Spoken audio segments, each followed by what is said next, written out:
to the parts of the dream that I'd made as I made that dream real. And I wake up every single morning, even in the darkness of the pandemic. I thank God that I'm married to my wife. I thank God that I live in this country. And the journey that I've made here is something I will never, ever take for granted. Obviously, my childhood dream was a dream. The American reality as a grown-up is very different.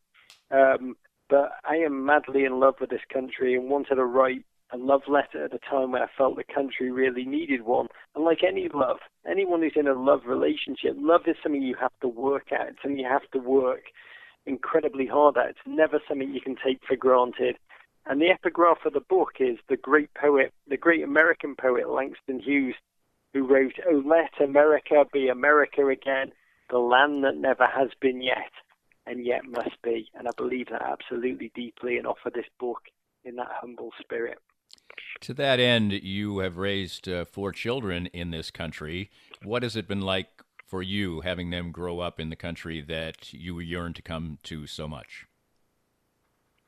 Every morning I come down to breakfast and have 4 kids all having American accents, and I'll be honest, I always cracks every morning. It cracks me up and it reignites that sense of wonder. My life has been an incredible journey. I did take action. I feel incredibly blessed to be here, and what it does instantly every day, I start off with that reinforcing sense of how I will never take this for granted, and that sense of being in that courtroom, becoming an American, and feeling reignited by the power of the American idea, which is a central idea of my life. I've shaped my life absolutely around it. I know from becoming an American, the whole courtroom crackle with that. And I know there's millions of people around the world who look to this country for that feeling. The last line of the book is a friend of mine in London at the end of last year, a telephone conversation where he said to me, "You need to understand the whole world feels better when we can dream about America. No country is perfect, but it's the best dream that the world has," and I couldn't agree more. And finally, our guest is Roger Bennett. His book is Reborn in the USA, #1 bestseller in New York Times, an Englishman's love letter to his chosen home. Any hope for Everton this year to have a fine season? Every year, there's always hope. That's the joy of sports, is that I'm a Chicago Bears fan too, so all Bears fans will know, you reinvent the case for hope at the beginning of every season. Look, England, 55 years of hurt, of agony, of trauma, of self-sabotage. They have made it to the final of the Euros, and if they can do that, they're the New York Knicks of global football, then anything is possible.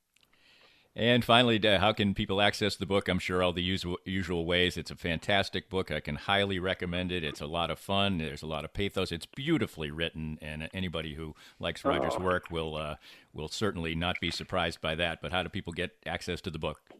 You can buy it wherever you access your books. I also taped a audio version, which was exhausting to tape, but it's quite beautiful.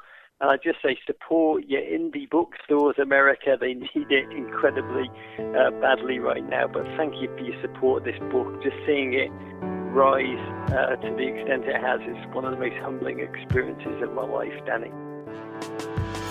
We hope you enjoyed the latest Danny Klingscale Reasonably Irreverent podcast. Come back soon for something fresh and new. This podcast was made possible by our great sponsors like Cinematic Visions, an affordable and award-winning solution for professional media production since 2003.